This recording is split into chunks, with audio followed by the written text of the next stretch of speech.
안녕하십니까. 페트롤전북의 함윤호입니다. 신뢰받는 의회, 강한 의회를 표방한 전라도 의회가 1년의 시간을 맞았습니다. 그동안 전라도의 현안에 대해 도의회에서는 어떤 대응을 해왔는지, 도민의 대변인 역할은 어떻게 해왔는지 직접 들어보도록 하겠습니다. 전라도 의회 국주영은 도의장을 모셨습니다. 어서 오십시오. 네, 안녕하세요. 국주영은입니다. 예, 의장님 하신 지도 1년 되셨죠? 네, 벌써 1년이 됐습니다. 내년 6월까지니까요. 네. 시간이 정말 훌쩍 지났습니다. 사실 어찌 보면 언론에서 행정에 좀 포커스를 많이 맞추다 보니 의회, 도의회뿐만 아니라 기초의회까지도 들여다볼 그 퍼센트 면에서는 좀 더 낮은 게 사실인데, 그럼에도 불구하고 이번 의회는 좀 강한 의회, 신뢰받는 의회를 만들기 위해서 노력을 해오셨습니다. 지난 1년 평가를 좀 해주신다면요. 지난 1년 평가를 하자면은 사실 먼저 굉장히 이제 첫 여성 의장으로서 굉장히 좀 부담이 컸습니다. 그런데 저는 이제 잘하라고 하기보다는 일단 기본에 충실하자라고 생각을 했고요. 그래서 신뢰받는 강한 의회를 표방한 것처럼 그런 의회를 만들자라고 생각을 했습니다. 그래서 신뢰받는 의회를 만들기 위해서 어떻게 할까 고민을 해봤는데 그것은 우리가 의원이 가지고 있는 특권을 정상화시키는 게 필요하겠다라고 생각을 해서 제도를 일단 개선을 했습니다. 그래서 일단 이야기하겠지만 제도 개선을 했고요. 그리고 또 하나는 강한 의회를 만들기 위해서 어떻게 할까? 그래서 견제 감시를 충실하면서 또 도정 발전을 위해서 균형을 맞춰가면서 어쨌든 전북도를 하나의 파트너로 인식을 하고 같이 어떤 현안에 공동 대응해 나감으로써 우리가 도민들께 뭔가 함께 잘하고 있구나라고 하는 모습을 보여주는 게 필요하다고 생각을 해서 그렇게 신뢰받는 강한 의회를 만드는 데 집중을 했습니다. 지방자치가 이제 민선 8기입니다만 의회가 먼저 부활했기 때문에 30여 년이 됐습니다. 그런데 여성 첫 의장이라는 점은 좀 그동안 이 도의회 구성이 그렇지 않아도 남녀 성비에 있어서도 상당히 남성 중심이었는데 여성 의장 나오기가 쉽지 않은 구조였던 말이 되겠죠?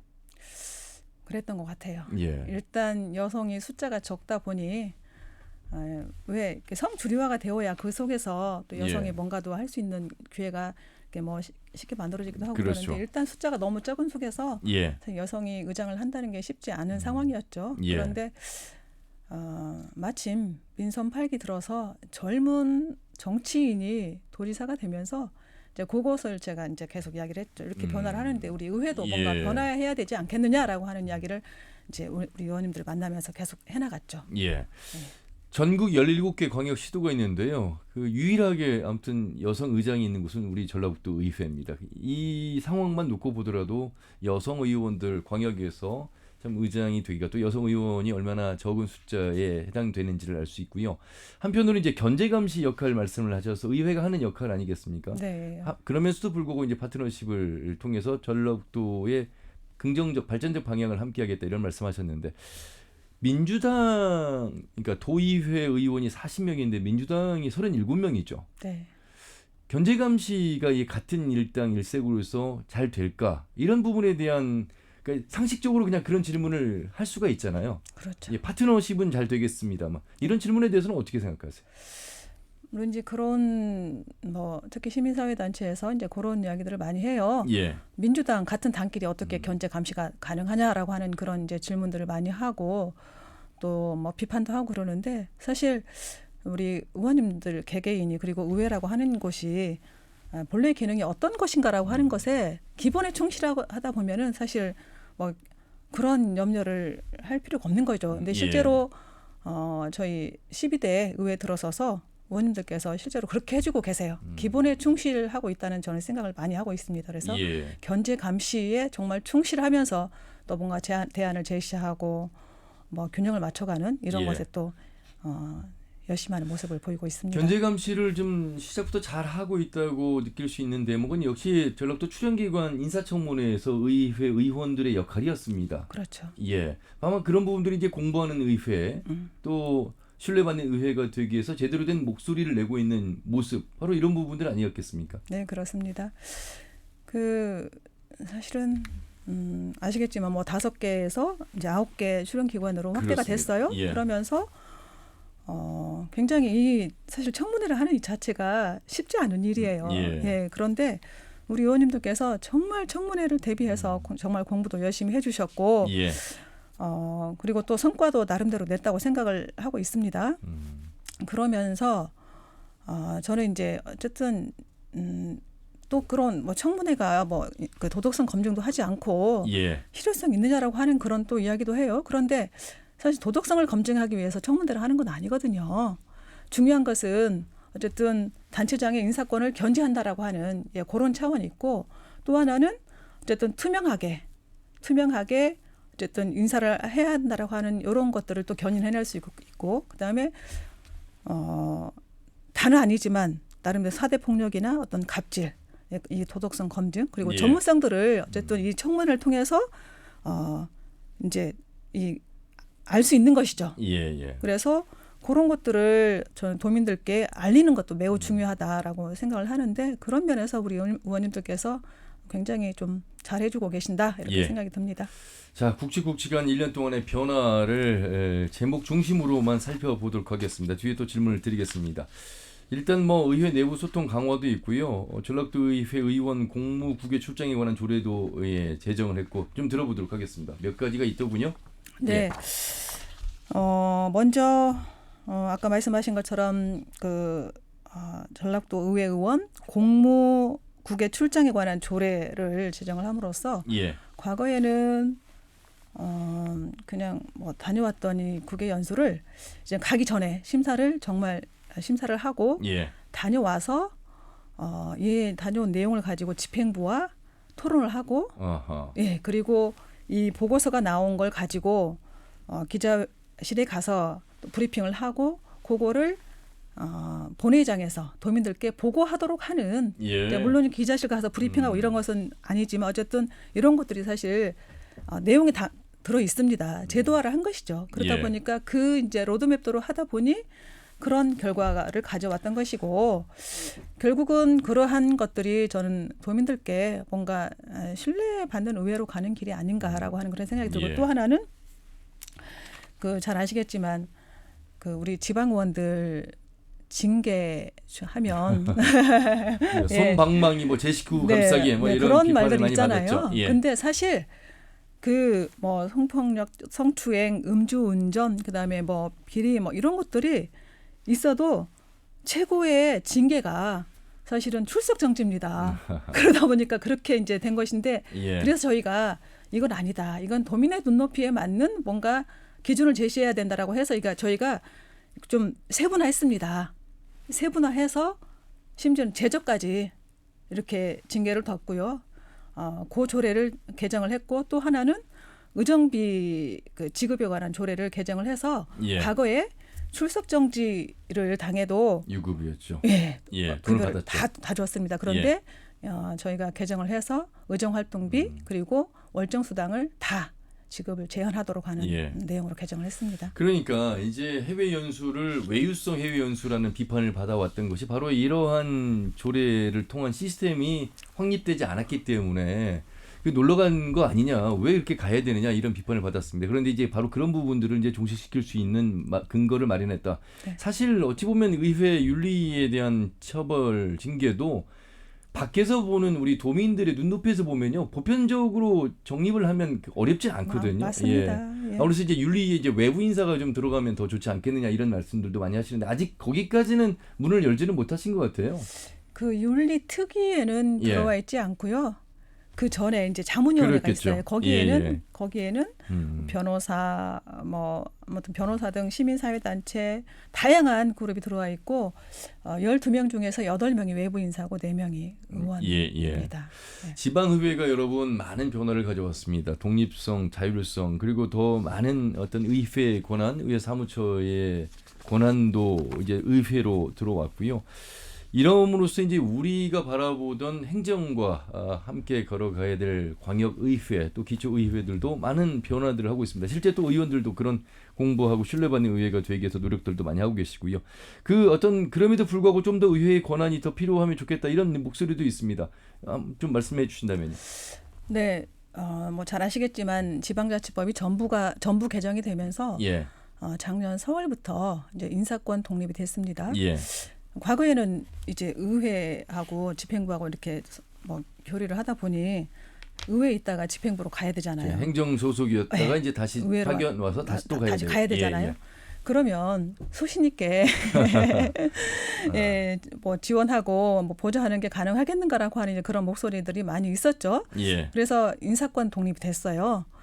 인사권 독립이 됐는데 사실 너무 적은 인원을 가지고 인사권이 독립이 되니 사실 실효성이 조금 떨어지는 부분이 하나 있고요. 예. 너무 적은 인원이라는 건 지금 어느 정도이길래 저희가 지금 임기제 빼놓고 예. 132명이거든요. 예. 그 속에서 이제 그 사람을 가지고 이렇게 인사를 하는 게 쉽지 않은 일이고, 예. 그다음에 또 하나는 왜 저희가 필요에 의해서 정말 의정 활동을 이렇게 좀 조직을 만들어서 잘 해봐야겠어라고 예. 하면서 이제 어쨌든 필요한 조직을 예. 신설하거나 또 필요한 인력을 더 증원하려 할 때 사실은 집행부에 이 승인이 있어야만이 이게 가능합니다. 조직 구성권을 집행부가 갖고 있군요. 그렇죠. 조직 예. 구성권을 집행부 가지고 또한 또 의회가 필요한 예산이 있지 않습니까? 예. 이거를 의회가 마음대로 또 편성할 수도 없어요. 의회 집행부에 또 승인이 있어야 예산 편성권도 그렇죠. 어쨌든 예산은 집행부. 의회에서 이제 심의 의결을 하는 곳이지 이제 그렇죠. 집행을 하는 곳이 아니기 때문에. 그렇죠. 예. 그러다 보니 사실은 뭐 반쪽짜리 지방자치법이다라고 하는 그런 이야기들이 많이 있었고 그래서 예. 지금 저희 대한민국 시도의회의장 협의회에서는 지방의회법을 제정하기 위해서 예. 지금 입법 활동을 열심히 그렇군요. 벌이고 있습니다. 정책 지원관 이제 도입돼서 그래도 좀 많은 도움을 받고 계시죠. 그럼요. 정책 지원관이 의원 2명당 1명 정책 지원관이 이제 지원이 되고 있는데 사실 이 숫자도 굉장히 적습니다. 왜냐하면은 굉장히 지금 집행부 어떤 현안들이 계속 늘어나면서 저희도 의안이 거의 한 30% 정도 늘어났고 그 행정사무감사도 더 많이 늘어났더군요. 더 보니까. 많이 늘어났죠. 그리고 심지어 이제 조례 심의도 굉장히 그만큼 일이 많아졌기 때문에 더 필요한 것이죠. 그런데 그럼 한 명당 한 명의 정책 지원관의 필요성을 계속 강조하고 계시겠군요. 그것을 계속 강조하고 있습니다. 그 대한민국 시도의회의장 협의회에서 이 부분을 계속 강조하고 있습니다. 자, 이제 국주영은 전라도의 최초 여성 의장 취임 후에 도내 공기업 공공기관에 대한 인사청문회도 확대했습니다. 뭐 5곳에서 4개 확대했다. 단순히 아까도 잠깐 언급을 했습니다만 숫자의 확대보다도 좀 더 이제 우리 도민들에게 알릴 수 있고 또 우리 의회가 공부하고 있고 제대로 된 견제 감시를 하기 위해서 묻는 그런 절차 과정, 이것도 투명하게 하는 과정, 이런 부분에 대한 확대라고 좀 해봐야 되겠습니다. 네, 그렇습니다. 네, 그러니까 자꾸 저희가 이제 저희 부담스러운 게 이제 인사청문회를 하고 나면 실효성이 없다라고 계속 이제 언론에서 이야기도 하고 사실 그러거든요. 이게 법적 구속력은 없고요. 형식적인 거는 사실이잖아요. 맞습니다. 저희가 어떤 법을 근거로 해서 이 조례를 만들어 가지고 하는 게 아니고 협약을 통해서 한 거, 이거 청문회를 한 거거든요. 그러다 보니까 예민한 부분들은 이제 서로 협의하는 과정에서 빠질 수밖에 없었고 이제 그런데 저는 근데 그게 사실 이미 추천하고 이런 과정에서 사실 인사청문회에 오는데 그런 어떤 도덕적으로 심하게 문제가 되는 사람을 추천할 리가 없잖아요. 어쨌든 이 과정에서 이미 저는 그것은 걸러졌다고 생각을 합니다. 그런데 지난 전북개발공사 사장 관련해서는 3주 만에 사퇴를 하는 일도 벌어졌잖아요. 그 경우는 조금 이제 저희가 어쨌든 문제 제기를 했죠. 그것은 문제 제기를 했고 이제 재산 관련한 이런 것들은 저희가 문제 제기를 정확하게 했죠. 근데 이제 다른 것이 아니고 이제 다른 문제를 가지고 또 그게 터져가지고 사퇴를 하고 말았는데 어쨌든 저희는 아까 이야기한 것처럼 집행부를 견제 감시한다고 하는 이 차원이 사실은 굉장히 크고요. 근데 이제 그것보다도 더 중요한 것은 단체장의 인사권을 견제한다라고 하는 것입니다. 저는 그게 더 크다고 생각을 해요. 그러면서 어쨌든 합리적이고 투명한 인사가 되도록 견인을 하는 거죠.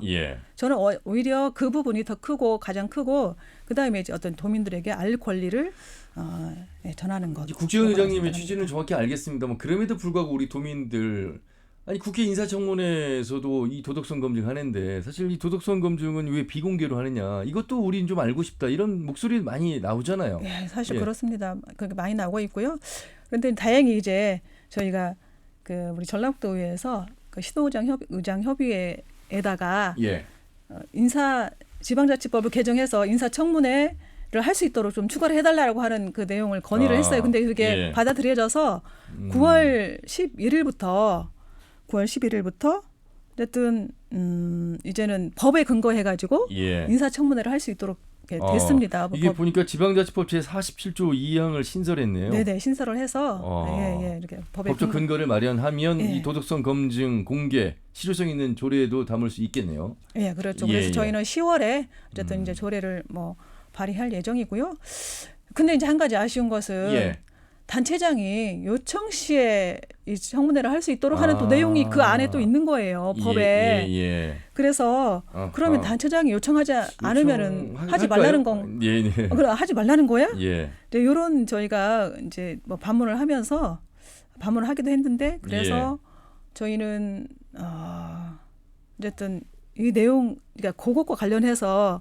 그러니까 뭐 도덕성 검증과 관련해서 요 인사청문회 요청과 관련해서 어쨌든 집행부에서는 협의를 하자고 하지 않을까 이 생각이 좀 듭니다. 아니, 사실 그리고 집행부 도지사 입장에서도요. 의회에서 철저히 검증을 거친 인사를 임명하는 게 투명하기도 하고 또 원활한 또 행정을 진행하는 데 있어서 더 낫지 않겠습니까? 그런 면에서 이제 물론 제대로 된 인사 추천을 통해서 이제 청문회를 거치겠습니다만 어찌 보면 그런 면에서는 더 적합한 인물을 찾기 위한 시작부터 마지막 단계까지 의회의 도움을 받는 것도 저는 적절하다고 보는데 그게 꼭 뭐 어떤 검증을 거친다 이런 개념보다도 서로 뭐 비판과 따지는 식이 아니라 제대로 된 인물, 우리 지역에 일할 인사를 한다 이런 취지에서 보면은 공감대가 형성이 되지 않을까 이런 생각도 좀 듭니다.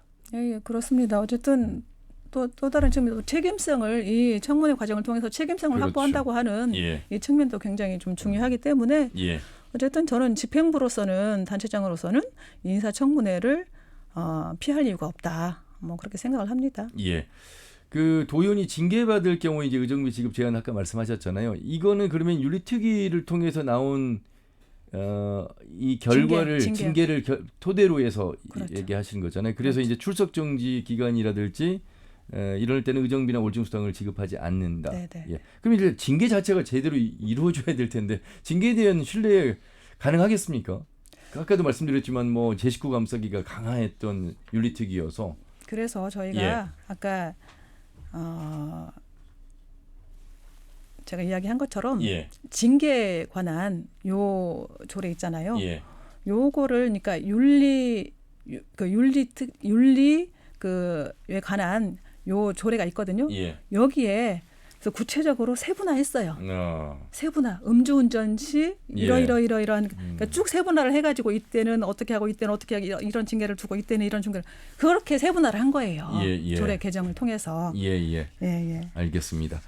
자, 내년이면 이제 특별자치도가 출범합니다. 뭐 교육청 역시도 특별자치도 교육청으로 변화하는 내용을 뉴스를 통해 전해드렸습니다만 그렇다면 의회는 어떻게 준비를 해야 되는 것일까?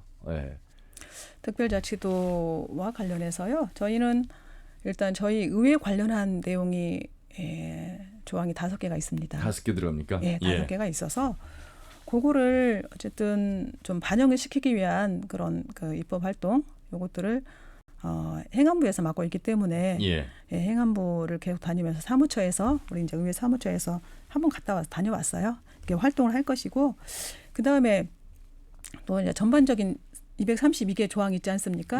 여기에 이제 더 뭐 플러스를 뭐 시키겠다라고 하는 이제 그런 이야기도 하던데 어쨌든 그런 내용들이 강원도는 그냥 60%가 통과됐죠. 그랬거든요. 그래서 저희는 그렇게 되지 않도록 사전에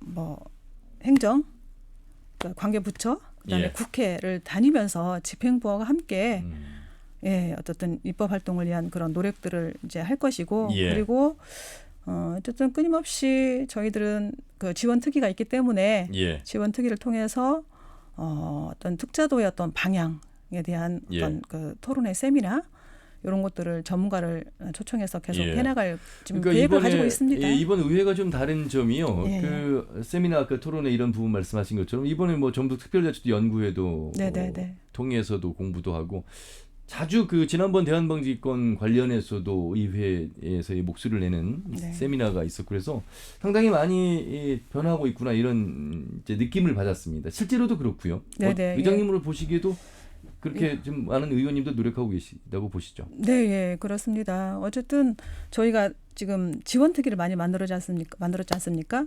뭐 아까 이야기한 것처럼 그 특자도 지원특위도 만들었고 2차 전지 그 지원특위도 만들었고 그리고 또 이제 탄소 중립 관련한 특위도 만들고 농생명 산업 관련해서도 마찬가지고. 그래서 어쨌든 그 집행부를 그러니까 이 토론회 세미나를 통해서 그러니까 그냥 단독으로 하는 게 아니고 관련 전문가들을 불러요. 초청을 해서 같이 공동으로 주관을 하는 거예요. 그러면서 집행부도 불러서 발언하게 하고 같이 공부를 하는 거죠. 그러면서 어쨌든 이 문제 의식이 같이 공유가 되는 거예요.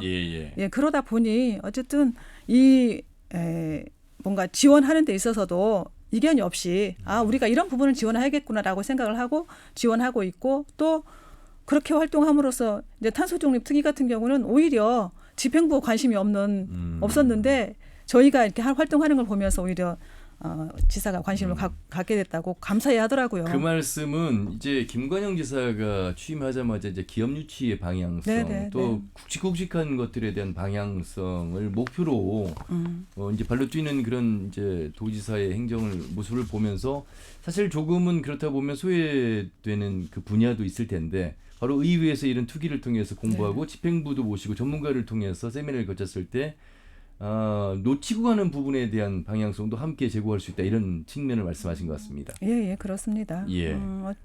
어쨌든 저희가 아까 이야기한 것처럼 이제 그 민선 8기 들어서서 기업 유치에 사활을 걸고 있지 않습니까? 그러다 보니 온통 이제 행정도 기업 유치, 경제 요 방향으로만 가고 있는 듯한 실제로 느낌들이 있거든요. 근데 왜 행정이라고 하는 것이 우리 도민들께 필요한 게 물론 경제적인 뭐 이런 것도 중요하지만 그 외에 필요한 것들이 많이 있지 않습니까? 그런데 그런 것들은 이제 지사가 관심이 좀 덜하다 보니까 실제로 이제 아래 단위에서도 이제 각 과 단위에서도 뭔가 좀 단체장이 관심을 가져줘야 신나서 일을 하는데 굉장히 소외감을 느낀다는 이야기도 듣고 있거든요. 그래서 그런 부분들은 저희들이 또 계속적으로 견인하고 함께 하도록 할 것입니다. 우리 이제 기초의회를 통해서 또 도의회, 광역을 통해서 이제 자치단체장으로 가시는 분들 사실 민선 8기에서도 그런 분들이 계시고요. 여성 자치단체장이 우리 지역에서 민선 8기 통해서 한 번이라도 있었나? 없었죠? 여성 의장도 처음이니까요. 네, 없었습니다. 그런 의미에서 본다면 이제 뭐 여성 대통령도 또 여성의 시대 여가부 지역 안에서도 여성의 목소리를 낼 수 있는 자치단체장의 진출 그 많은 말씀들 들으실 것 같아요. 꼭 비단 우리 국정원 의장님만이 문제가 아니라 이야기가 아니라 다른 여성 의원들까지도 포함해서요. 그렇죠. 예. 어쨌든 의회 진출은 그래도 조금씩 좀 확대가 되고 있습니다. 그래도 조금은 늘어나고 있습니다. 의회는 조금씩 늘어나고 있어요. 근데 그게 이제 사실은 비례대표나 그다음에 뭔가 할당제를 통해서 아직도 그렇게 지금 뭐 확대가 되고 있는 추세고요. 단체장 같은 경우는 사실 우리 전라북도에는 뭐 광역이든 기초든 뭐 전무후무하죠. 그런데 전국적인 상황을 보면은 어쨌든 광역 같은 경우는 없었어요. 근데 기초는 226곳 중에서 7명이 그 여성입니다. 3%가 여성인데 저는 이게 사실은 이제 여성들이 가지고 있는 뭔가 그러니까 이게 여러 가지 사회적인 어떤 제도가 마련되어 있지 않고 사회적인 분위기가 그렇고 막 이런 것도 있지만 또 한편으로는 여성들의 어떤 권력 의지 뭐 이런 것도 사실은 중요하죠. 사실 정치는 네. 권력 의지 없이 뭐 불가능한 거 아니겠습니까? 예, 근데 그거를 쉽게 가질 수 없는 게 단체장을 하면은 뭐 여러 가지 뭐 필요한 것들이 많이 있잖아 기본적으로 뭐 잘 아시겠지만 일단 돈이 많이 필요하다. 뭐 돈 있어? 선거에 뛸 때. 이런 이야기부터 먼저 하거든요. 그래서 쉽게 마음을 먹지 못하는 이제 그러한 뭐 원인도 있는데 저는 그렇다고 한다면은 뭔가 여성이 좀 더 유리한 그러한 유리하게 좀 갈 수 있는 뭔가 제도가 필요하지 않을까라고 그 제도라면 이제 남녀 동수법 이런 거죠. 그러니까 남성, 여성, 남성 이제 비율을 좀 더 절반 그렇죠. 절반 같이 하자. 반반 공천할 때 반반 하자라고 하는 게 이제 남녀 동수법이고 실제로 남녀 동수법 같은 경우는 유럽에서 많이 지금 그 활용이 되고 있는 그러한 제도이고요. 그다음에 작년에 국가권익위가 또 어떠한 권고를 했냐면은 그러니까 이 그 공직 후보자 추천을 할 시에 특정 성이 10분의 6을 초과하지 않도록 하는 근거를 각 정당 당원 당규에 근거를 마련하라라고 하는 또 권고를 했어요. 그러니까 이런 것들을 좀 받아들인다고 하면은 좀 상황은 달라질 수 있겠죠. 뭐 이제 전체적인 상황을 질문을 드렸고 제가 이제 이 질문을 드린 이유는 여성 첫 의장이시기 때문에 우리 국주영은 의장 본인 스스로는 어떤 생각을 하고 계신지 아니 뭐 권력 의지가 있기 때문에 지금 여기 도의회까지 의장까지 되신 거 아니겠습니까?